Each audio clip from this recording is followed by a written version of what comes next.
Hey, what's up, guys? It is Rapmark here. So, doing up my very delayed review for the final episode of Andor, episode 12, Rick's Road. And just to preface, um, yeah, between Thanksgiving and getting sick this week, I knew this was not going to be a busy week for me. I didn't expect for this to come out as late as it did. Um, but it is what it is. So I'll be doing this. Then we'll be talking about what comes next week in the vlog that should pop up tomorrow sometime. So let's get to it. 12. Man, this was an episode and a half. Let me tell you. I'm just gonna put it out right there.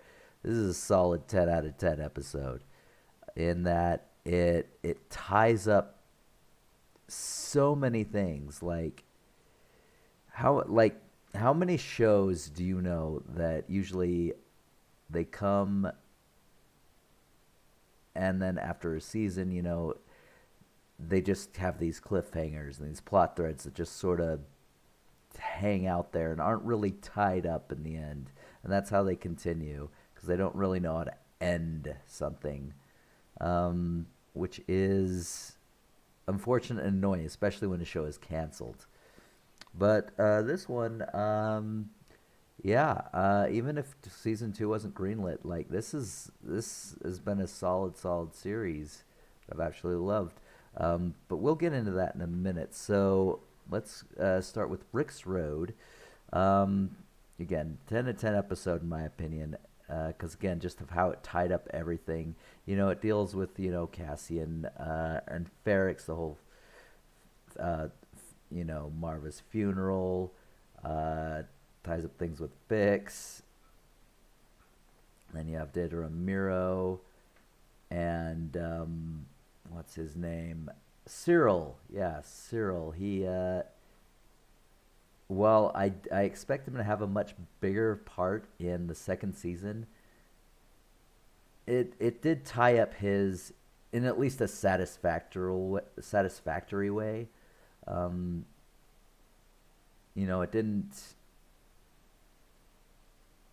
it didn't like leave any plot holes or well, I'm not no plot holes. Kind of a thread like where's it going to go from here, but yeah, you have Mon Mothma and her storyline. It kind of culminates in this season with the introduction of uh, Davos' 14-year-old son with her 13-year-old daughter Lita. Uh, you know, Small role in this, but still tied up nonetheless. Obviously, with season two greenlit, there will be more to come. But again, like I said, this did a good job, I think, tying things together and ending things in a satisfactory way. Um, and I absolutely loved it. And once again, it just seems so real, like an actual place in the galaxy. Like you have their customs, their music, the uniforms they wore for the funeral. The people of in Ferrex. Absolutely just stunning. Loved it. You have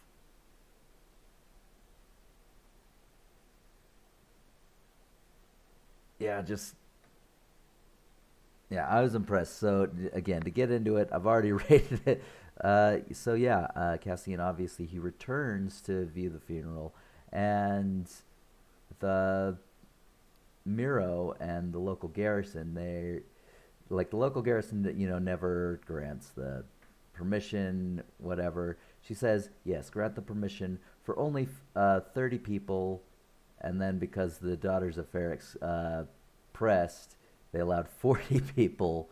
Um, a lot more, like the procession, I guess, was 40 people, but a lot of people like came out and about.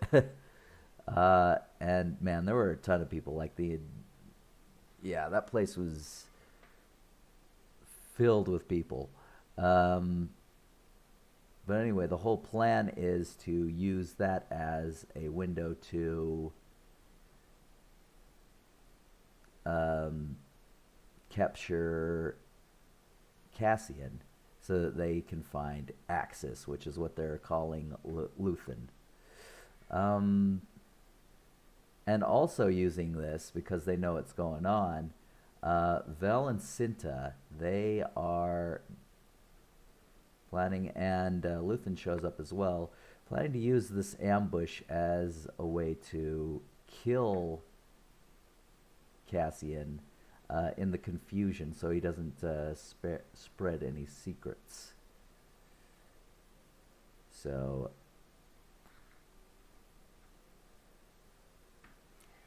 there's that. So many plot lines just like coming together in this, and again, it was very impressive how everything was fairly neatly tied up, in my opinion. So again, you go to Mon Mothma, who it is established that her driver is an informant for the ISB, and so she's trying to pass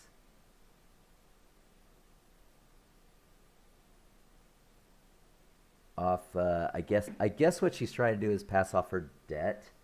I guess is a sort of secondary way of making sure this introduction doesn't turn into a betrothal.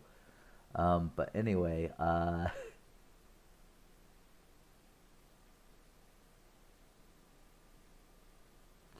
so she's trying.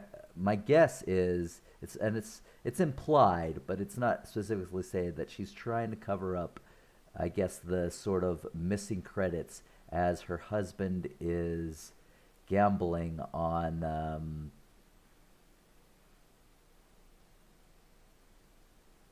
holy mackerel, Coruscant. Yeah. Um, and that's where it's established the driver is an informant.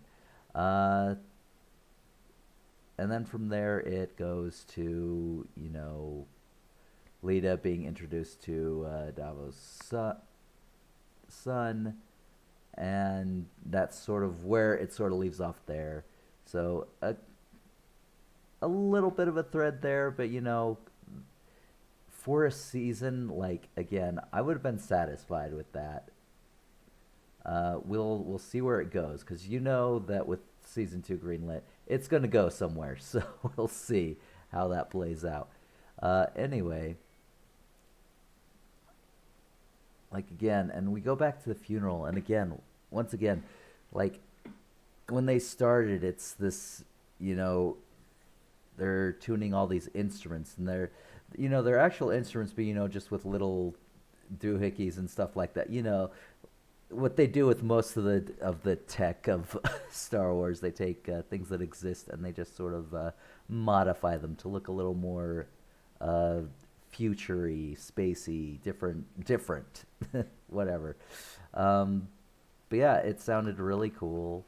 And so the band starts playing off with Brasso, Cassian's friend, taking her body, which is pushed in this brick that's going to be put into a wall,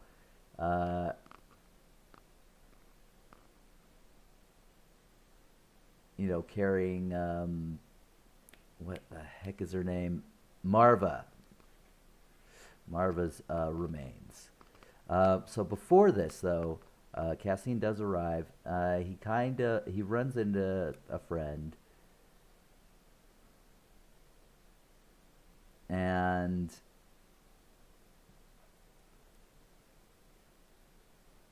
yeah, sort of moves through the tunnels of Ferrix, which Marva was actually, from what I understand, is the one who opened those tunnels up, from any blockages or whatnot, so he could slip in. And he goes all over the place. He uses the tunnels. He uses the tower at one point. It's just awesome. And then, there's the guy that bangs on the anvil that essentially acts as a sort of the bell tower guy, you know, banging all the while. And he has a great scene in this too. He essentially like, so there's a riot that happens, but yeah, the Imperials send a stormtrooper to silence him, kill him, whatever. And as soon as he gets up, he kicks him off the top of the tower, and just keeps going. So yeah, it was super fun. But yeah, he starts going. They start playing. They're walking. Huge throngs of people. Like again, this feels very real. It feels genuine. For a sci-fi type thing. Like this actually feels like a place that could exist. That actually has people living in it and has its own culture and clothing and music. It's all quite beautiful. I was very stunned with it.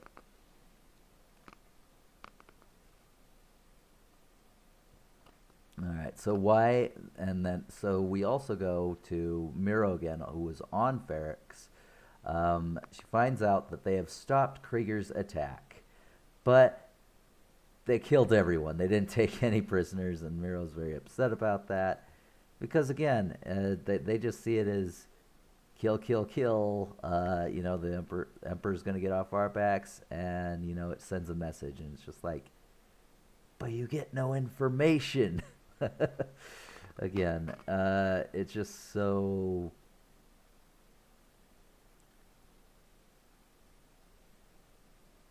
Like I love how it shows again, like the whole bureaucracy of the intelligence system, whereas someone from a down and dirty department like she was transferred in from gets the necessity for actually taking prisoners and getting information.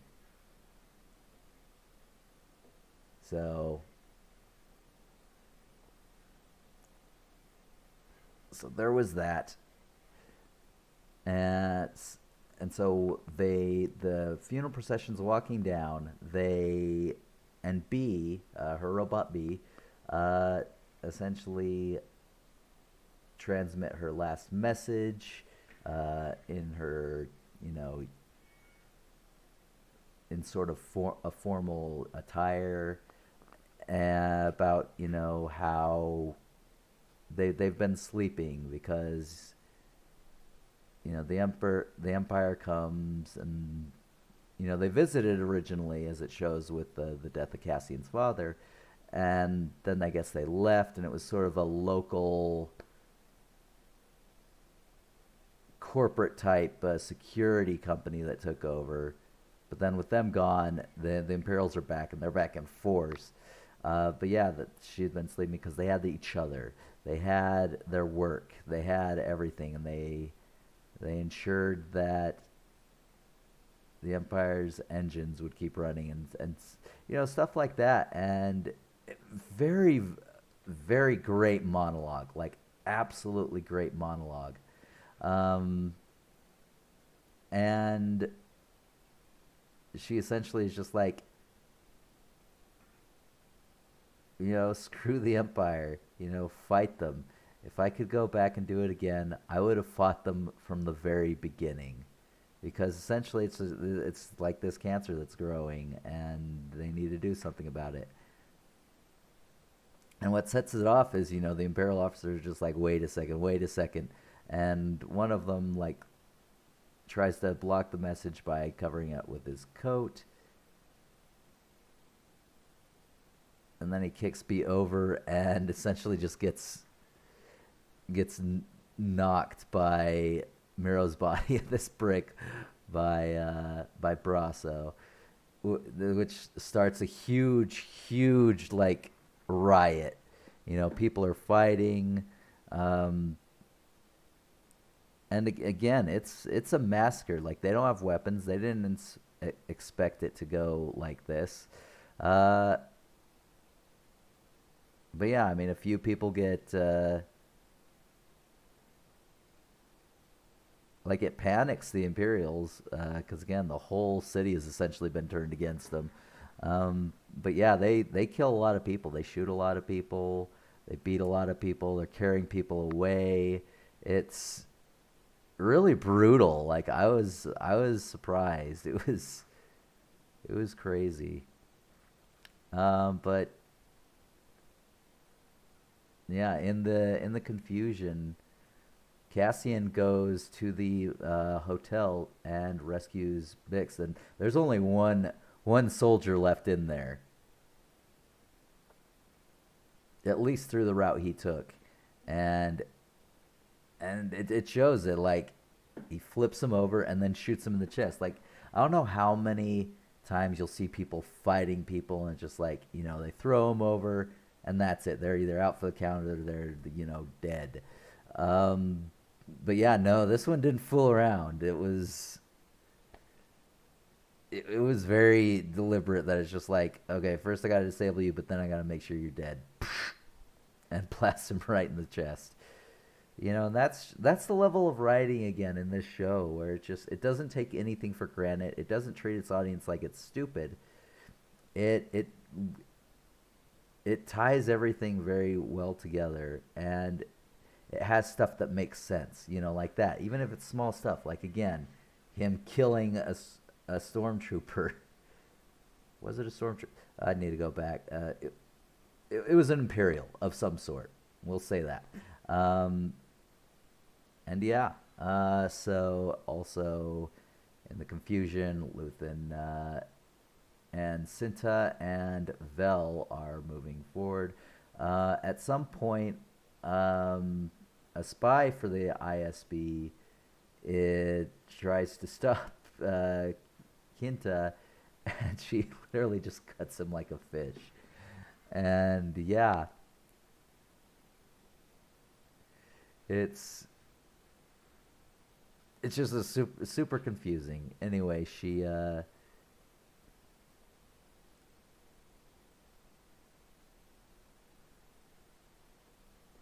they yeah they both get out, and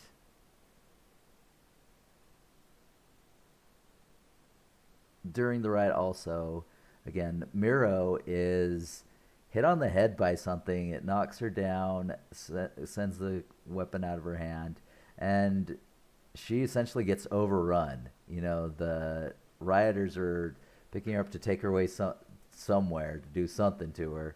Um, and that's when Cyril comes and disguised as one of them, as one of the people of Ferrex, he takes her away. And after all this time of him just being like, no, leave me alone, whatever, she finally just accepts that, he's there. I suppose I should thank you.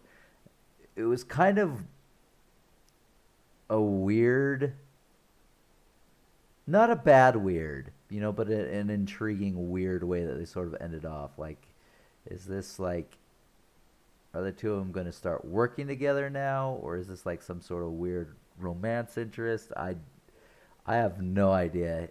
I mean, he's clearly obsessed, and she is clearly very driven herself. Uh, but yeah, very interesting. But I'm intrigued to see where it goes for season two. Um, and at some point in the riot, someone, and it shows three or four scenes of someone constructing this bomb. Uh, but yeah, he throws it and it hits one of the Imperial vehicles, which unloads a bunch of grenades, and it cooks them off real quick. And it's just this big explosion, and yeah, it's just so crazy. But yeah, they eventually the riot sort of clears up. The Imperials get the people go home. Um, but yeah, I mean the damage is done. Like this is a hostile place for the Imperials to be at this point is kind of what I got from it. Um, so then we go to the shipyard where Brasso and a few others are going, and Cassian takes Bix there, and then he has to go off on himself because he realizes that he's wanted by the Empire, but also the start of the rebellion is also after him. So he's a dead man walking unless he can sort things out. So he leaves her there, and then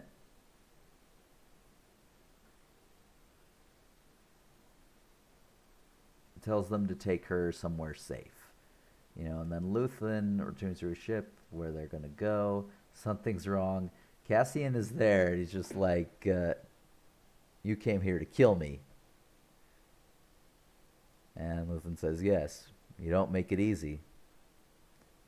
"Well, I am now." Lets him take his gun, and it's just like, what's this game? It's just like, no games.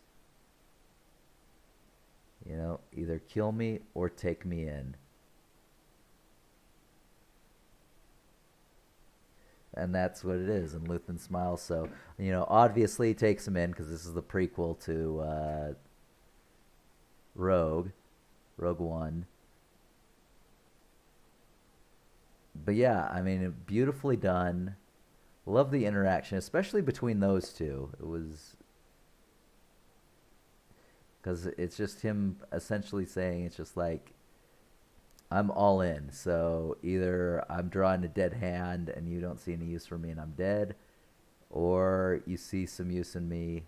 I'm not going to betray you. I'm all in on this. So yeah, very beautifully done.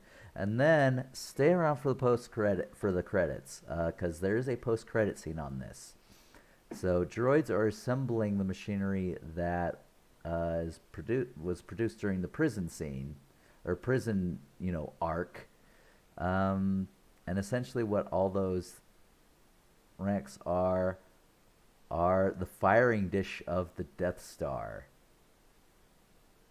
So that is where it leaves off. So again, great episode, and followed by what again is probably one of the greatest things in Star Wars that I like ever.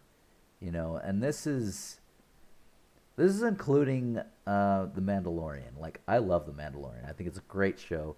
There were some episodes where it was completely like 10 out of 10 territory, and I was, all about it. It's amazing. But as far as it comes to a cohesive story, everything, because there were some things where I'm just like, this is good, but it could be better, or it's just like, this is whatever. Like, I think the lowest thing I ever gave an episode now was, I don't remember. I think it was like a 7. I'd need to look back. And I may not have even done a review for it. Like I said, I'd need to go back. There's so many shows that I've watched that I haven't reviewed, that I'd like to have reviewed. Again, but those just go into what I call the backlog, which, I may never get to just because real life, I have an itch, sorry.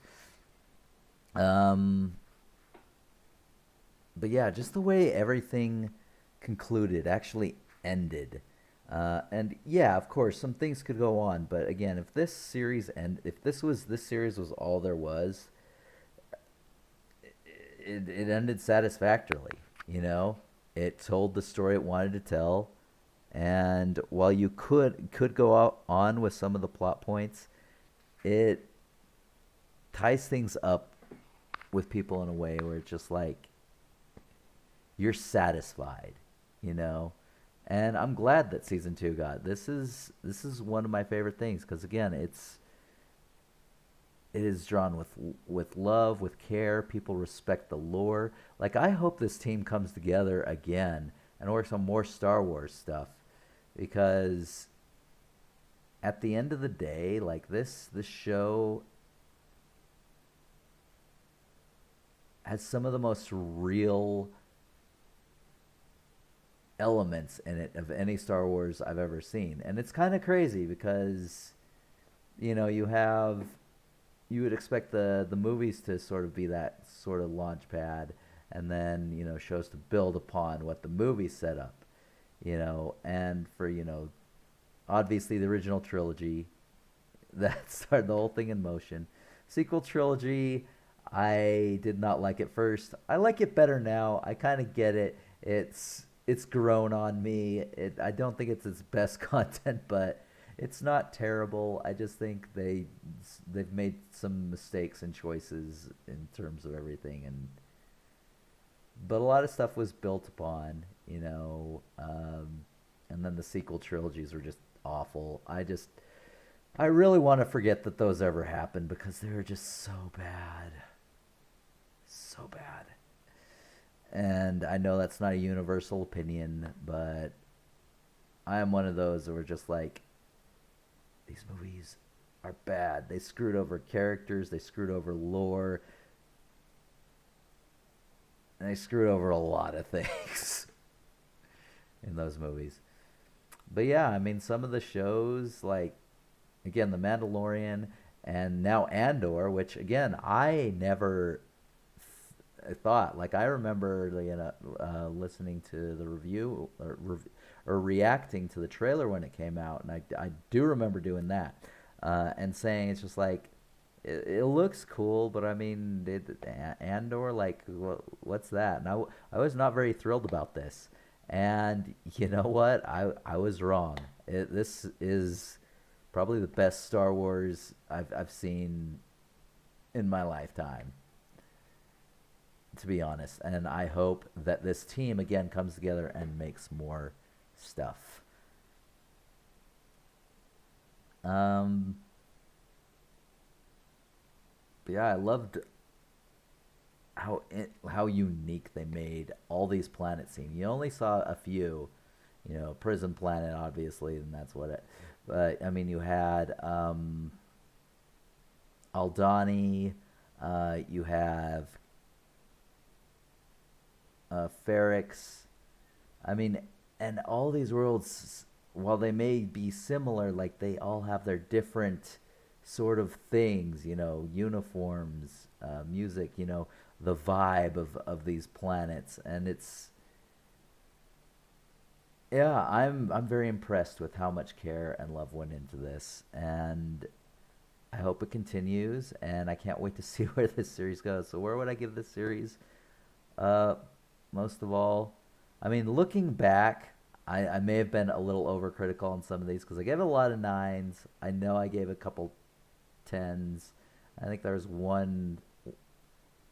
No, like yeah, I know I gave a lot of nines, a couple eights, and I think one seven, uh, which I may have turned into an. But yeah, regardless of all that, I think I was overcritical. Like this series as a whole is just a complete 10 out of 10. Complete 10 out of 10. It's amazing. Watch this. Like I would recommend this to people who either haven't watched Star Wars, that it may get them into it. To people who may not have liked some of the new Star Wars stuff or whatever, but yeah, if you are a Star Wars fan, this is must watch TV for you. You will love this. So anyway, like I said, 10 out of 10. Can't wait to see where they go from here. Very exciting stuff, guys. So anyway, hope you all enjoyed, and I'll see you guys next time. See ya.